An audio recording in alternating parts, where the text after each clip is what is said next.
Assalamualaikum warahmatullahi wabarakatuh. Perkenalkan, saya Harith Ahmad Yustiaji dengan NIM 240103054.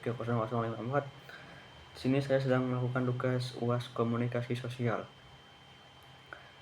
Makan gratis bukan solusi instan SDM unggul.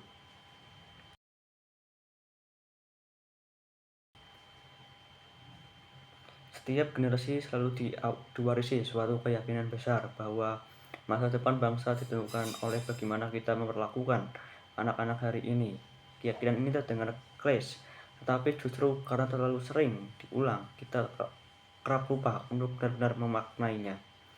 Ketika negara mengumumkan program makanan bergizi gratis, respon publik nyaris seragam.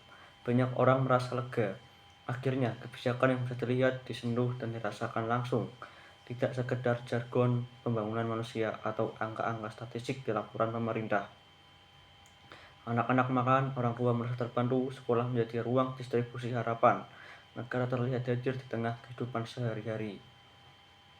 Namun, di balik rasa lega itu ada satu pertanyaan mendasar yang jarang diajukan secara serius. Sebuah pertanyaan yang mungkin terdengar sains, bahkan tidak empatik, tetapi justru sangat penting untuk masa depan bangsa. Apakah benar sepiring makan siang gratis mampu menjawab persoalan kualitas sumber daya manusia yang sudah kita hadapi puluhan tahun? Pertanyaan ini tidak nyaman. Ini memaksa kita keluar dari euforia kebijakan populer.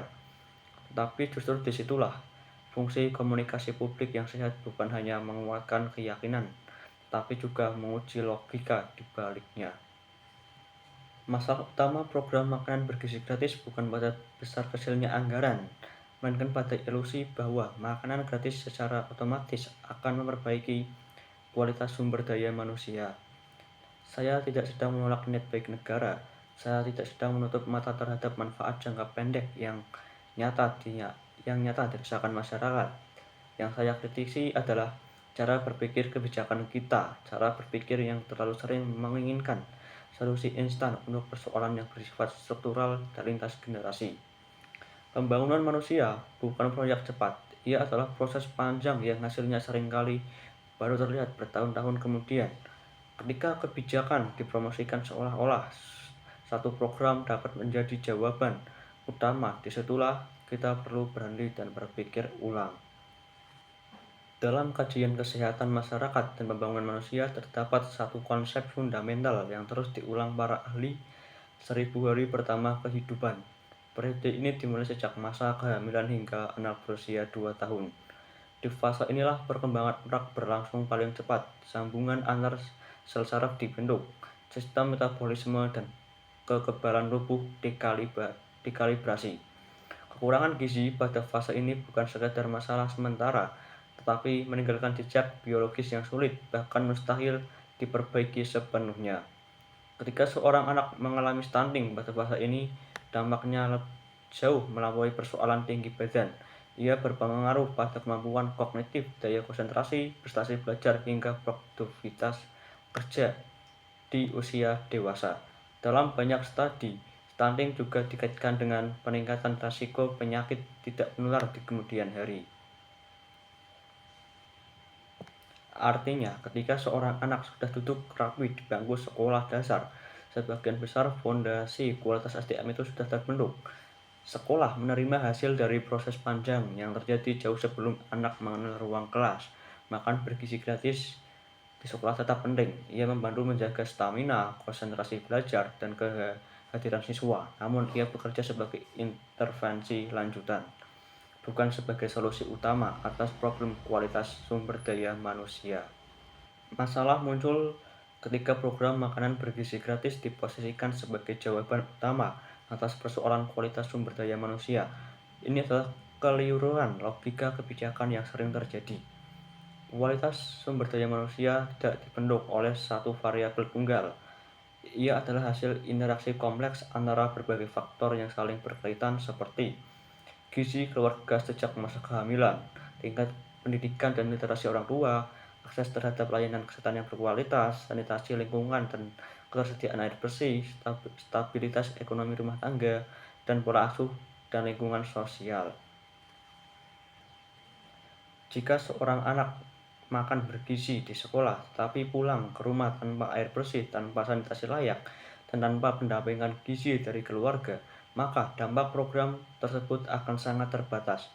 Kebijakan yang hanya menyasar satu titik, sementara di titik lain dibiarkan rapuh, hanya akan menghasilkan perbaikan semu. Ia terlihat berhasil di permukaan, tetapi runtuh di fondasi. Disinilah teori komunikasi membantu kita membaca situasi dengan lebih jernih. Program makanan bergizi gratis adalah kebijakan yang sangat mudah dibingkai secara positif. Ia visual, ia konkret, ia emosional. Media dapat dengan mudah menampilkan gambar anak-anak bersama, senyum orang tua, dan pejabat yang membagikan makanan.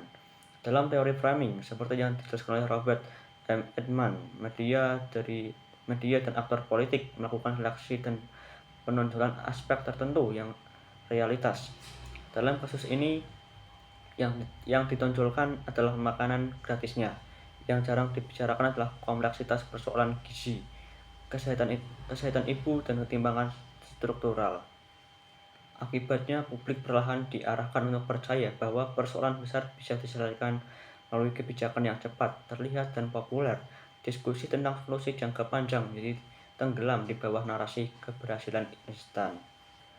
Jika kita melihat praktik global, negara-negara yang berhasil menurunkan stunting dan meningkatkan kualitas SDM tidak pernah bertumpu pada satu program tunggal. Mereka berinvestasi secara konsisten pada kesehatan ibu dan anak sejak pra-kehamilan, edukasi gizi berbasis keluarga, perbaikan sanitasi dan lingkungan, integrasi layanan kesehatan, pendidikan, dan perlindungan sosial. Program makanan di sekolah memang ada di banyak negara, tetapi ia selalu ditempatkan sebagai bagian dari ekosistem kebijakan, bukan sebagai tulang punggung tunggal.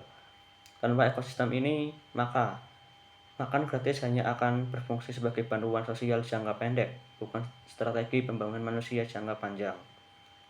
Kebijakan populer memiliki satu resiko besar. Ia menciptakan rasa puas semu. Publik merasa bersalah sudah ditangani. Tekanan terhadap reformasi struktural lemah. Diskusi kritis dianggap tidak empatik atau bahkan tidak nasionalis. Jika program makan bergizi gratis dijalankan tanpa reformasi paralel di sektor kesehatan ibu, sanitasi, dan literasi gizi keluarga, maka kita hanya sedang menunda masalah.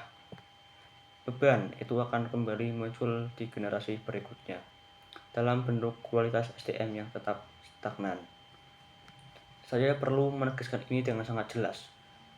Mengkritik program makanan bergizi gratis bukan berarti anti rakyat. Kritik ini justru lahir dari kepedulian agar kebijakan publik tidak berhenti pada simbol, tetapi benar-benar bekerja sesuai tujuan awalnya. Niat baik adalah syarat awal, namun dalam kebijakan publik, niat baik tanpa desain yang tepat sering kali menghasilkan dampak yang jauh dari harapan.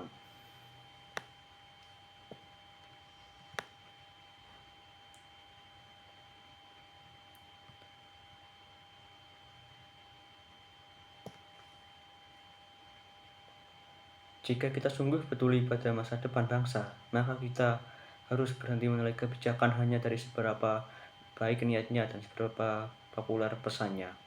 Kita perlu memulai menuntut kebijakan yang menyentuh akar masalah, bukan hanya gejala, berbasis data dan bukti ilmiah, terintegrasi lintas sektor dan lintas generasi. Program makanan bergizi gratis boleh dan bisa dijalankan, tetapi jangan jadikan ia alasan untuk berhenti berpikir kritis. Karena membangun manusia unggul tidak pernah sesederhana membagikan sepiring makan siang. Jika Anda percaya bahwa kebijakan publik harus dinilai dari dampak nyata, bukan sekedar niat baik, maka diskusi ini perlu terus kita hidupkan.